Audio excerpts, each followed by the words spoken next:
Hello and welcome. I'm Ruth, and let's go ahead and chat about Immortal Longings and Vilest Things by Gong, part of her Flesh and False God series. We enter the world of Talon, where they host these brutal games where competitors fight to the death. San is the world of the poor, and is the world of the rich. Kala enters these games to get close to a said target. This is your, I wouldn't say typical, but a rich versus poor trope indeed. Whenever I think of these competitive games, I think of a world in a very distant future or a alternative world to our world, because who in right mind would approve of these brutal games where people kill themselves for fun and games? This would definitely not happen in our generation or lifetime, definitely.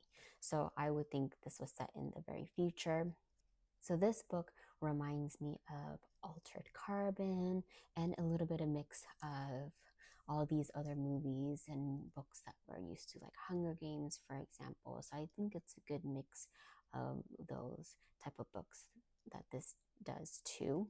The other thing I wanted to talk about, I loved the back of the book where you get to know a little bit more about Chloe. She talks more about the book, her inspiration, and why she wrote the book. So that was a nice insight on her thought process. We learned that this book is her inspiration, and she took parts from Shakespeare's Antony and Cleopatra. While I didn't read that book, I appreciate that this was a little bit of her take on the story. So I really liked the first book. I thought there was nice action, a good amount of dialogue, but also there's some twists in the book that I was not expecting. So I really appreciate that she threw some of those in there. I thought the fight scenes was really good. And there was like a bunch of other stuff that happens in the book. And I also thought that what an interesting concept where you have these brutal games happening in real time. And I'm just imagining also, man, the logistics of how you plan something like that, because there's going to be so much building damage, so much potential collateral damage from innocent people being in the crossfires of these fights is really interesting. So that was what kind of like caught my attention about this book. So I did like the first book. So now we're on to the second book. I felt like the second book fell a little bit off from the first book with a couple of things, because one, this book was definitely guilty of introducing characters really quickly, kind of glossing over them. And so you're kind of wondering, oh, are these characters that the book mentions, are they going to be important or not? Should I pay attention to them?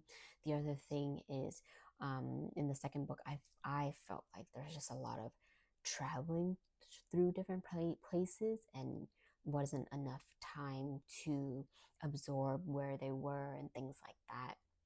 And then another thing that I didn't really like about the second book was a little bit more of the lover enemy trope. At least I didn't like it the way it was written. Yeah, and I just didn't like we were just zipping through locations and not really being able to take in where we are. So that's why I felt like the second book kind of fell flat versus the first book.